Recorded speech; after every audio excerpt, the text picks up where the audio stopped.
Hello everybody, I hope you are doing well. Today we will talk about how to fix or how to solve the problem of not loading on Hacoo app. You will click on settings, then we click on apps, default apps, app settings. In this list you will search about the application of Hacoo and you will click here in this window. Then we click on first stop and you will click OK. After that you will enter to the window of storage. Then we click on clear cache.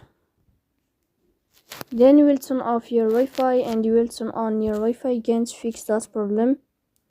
So please don't forget to support us by like and subscribe. See you next time.